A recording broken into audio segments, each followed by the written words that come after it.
Yeah, NFTs are all the rage. Everybody's joining the NFT party. But maybe you're not the type to rage. Maybe you don't like to party quite that hard. Maybe you like a nice, more sophisticated, small gathering of you and your, revenue. Well, my friends, I am here to tell you that you can actually have a sophisticated situation like that where you can take advantage of all the NFT hype without actually minting a single NFT of your own. Let's go. What's going on, everybody? My name is Dave Connery. I'm an artist and designer, and I'm just here trying to build generational wealth, working on a client-free business like we do. But let's talk about the elephant in the room. Rather, let's talk about the large bulbous device that's sitting right in front of my face. That's new. This is actually from my days gone past of when I actually had my own podcast. Don't even bother looking it up. It really isn't worth your time. I mean, maybe a little bit, but not really. I've been noticing a lot of other YouTubers sit here and talk on microphones and using their sexy, sultry voices to entice you into listening and sticking around for longer. And I thought, well, I have a pretty sexy voice. Why don't I do the same? But that's not what I'm here to talk about. In fact, what I'm here to talk about to you is to share with you some very important life advice. This might be the most important life advice that I could give you in this moment. What is this devastatingly important life advice? Sell shovels. Yeah, that's what I said. What? Why, Dave? I'm glad you asked. The only thing about this thing is I gotta be careful where I put my face because this isn't gonna do the job, Dave. Maybe you've heard the stories about how the richest people during the gold rush era were not the miners themselves, but actually the people that sold all the goods, all the mercantile, to the miners. So the people that sold the jeans and the pans and the shovels and all those things that the miners needed to go make their fortune. The guys doing the selling of the things are the ones that made the big money. So I say to you once again, when standing in a room full of fortune hunters, sell shovels. I still don't get it, Dave. What are you talking about? Well, I'll tell you, but first you gotta hit that like button because the only way that this video gets to move forward is if that like button's hit first, okay? I'm not kidding. So we're not here to talk about how you can mint your first NFT. We're not here to talk about what platforms you should be using on NFTs. We're not here to talk about any of that. What we're here to talk about is how you as a creative person can be part of the NFT craze without ever having to do any of that stuff. So I've been doing all the work, and I've noticed some gaps in the NFT space, and I think that you might be the fill dirt to fill that gap. So I'm here to share a couple of ideas for creative people who want to be part of the NFT craze, but not necessarily in it deep like that. You're just part of the process and still making money at the same time. Let's talk about white papers for a second. Anybody know what a white paper is? A white paper is basically a document, a technical document usually, and then in the NFT space or in the crypto space, it basically talks about the program, the process, what it is that NFT system is about, what it is about that crypto situation. The problem is that most of these are written very, very poorly. If you're a writer, especially somebody with some sort of technical background, but also a little bit creative, you actually have a really good foothold in being able to get into this space to say, hey, listen, your white paper is great, but it could be a whole lot better. Recently, a writer friend asked me how they could get involved in NFTs because they really didn't have any idea. And I told them, well, there's a bunch of different ways.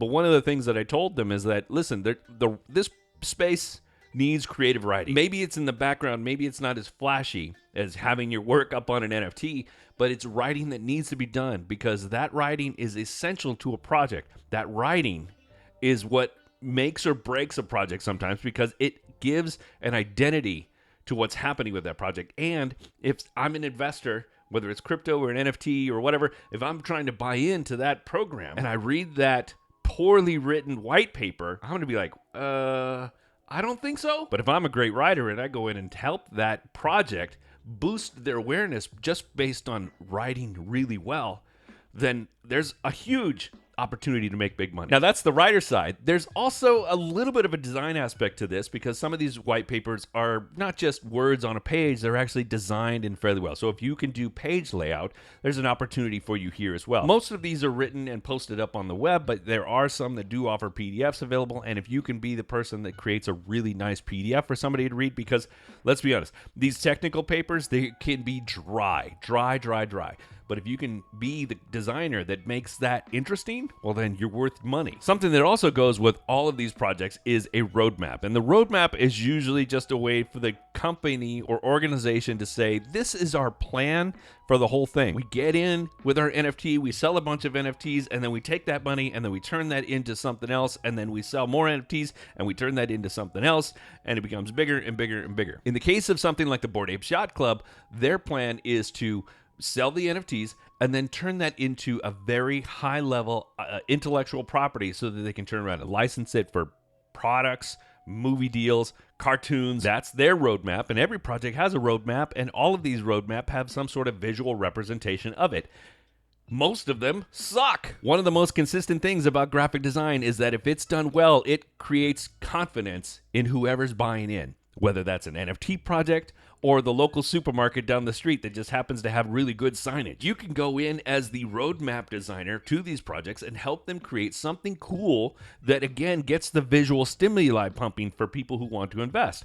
If these people see a really good identity, then they may be more eager to jump into the project. Want to help turn an NFT project around? Go in and show them what kind of roadmap you can make for them as opposed to the ugly piece of junk that they have up there right now. And speaking of design that brings really good confidence, if you're a web designer and you know how to make really great looking websites, there are plenty of NFT projects, plenty of crypto projects out there right now that have really bad websites. If you can show them how a good website is going to help them boost that confidence within the people that want to be invested, then you're valuable. Let's talk about social media for a second. I can't tell you how many different projects out there have really bad social media presence just because the designs that they put up on their Instagram or their Twitter they're just bad. You are the type of person that can create a really good social media presence for somebody, like a package branding deal, and create good work for them when you have an opportunity. Because, again, they're going to need it. They have such a lack of cohesiveness, and I think that what ends up happening is a lot of these guys use the same exact techniques and tactics that everybody else is using. And it's really kind of frustrating to me as a designer because there's like, here you're talking about creative projects, you're putting out creative work out there into the world, yet your social media is just blah. Blah. Blah. Let's get out there and show this NFT crypto world what good design is, what good social media presence can be, just by doing something cooler than what they're already doing right now. All right, so we all know that profile pic projects, that's a tough one to say, profile pic projects. We all know those are pretty popular right now. You have the punks, you have the apes, you have the women, you have the whatever, you have all these different profile pic project. But these are just the beginning of NFT projects, and as we get further along, this stuff is going to get more sophisticated, and one of the areas that's going to get more sophisticated really quickly is events. I have friends who have gone to rock shows, and every time they go to a rock show, they keep the ticket, the physical paper ticket, in a box so that they can say, hey, this is the show I went to when. All we're doing now is taking that same representation, turning it into a digital form, putting it into our crypto wallet, and it's something that we can hold on to forever or sell for a profit. Imagine having complete creative control to be able to design an event ticket that was unique enough for each individual event that was hosted by that particular person, event, project, production company, whatever. And to be clear, it's not just going to be big, huge events. It's going to be small events too, and it's going to be like things like you went to like a class that you studied something, and part of the return for that is you got this NFT that represent that you own that thing. It'll be like the certificate that you got for saying, I completed this course. These are just a few of the possibilities of the future, and if you get in there now, you could set yourself apart as the person people go to for that type of thing. Getting a little bit more literal and direct, one of the things I've noticed about these profile pic projects is that a lot of the illustration is not great. The Bored Apes Yacht Club is okay, but it's not great. And for every good project out there, there's a ton of really bad ones. There's this panda one I saw recently that was just like, how is this popular when the art is just so mediocre? And if you happen to be an illustrator that knows that they can do a much better job at creating really great imagery for these NFTs, why aren't you doing that? Maybe it is time to mint your own NFTs just strictly on the premise of letting people know how good you are at your job. The way that some of the illustrators got found for some of these bigger projects was the project was looking for somebody within the NFT space. You put yourself out there not just as an NFT artist, but somebody that can help boost the awareness of a good NFT project because your art is so much better, well then you're going to be a valuable player in this space. Like I mentioned before with the roadmaps, is that a lot of these projects have things that go beyond the scope of just the NFT themselves. So for instance, merchandise. They're going to need merchandise design.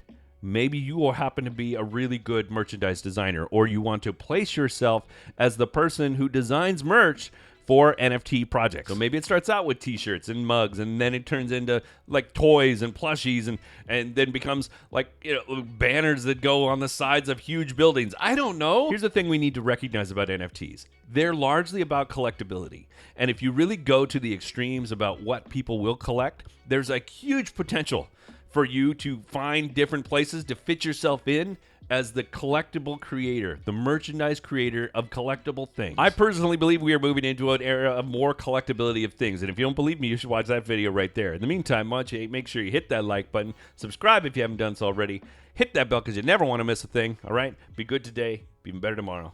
See ya.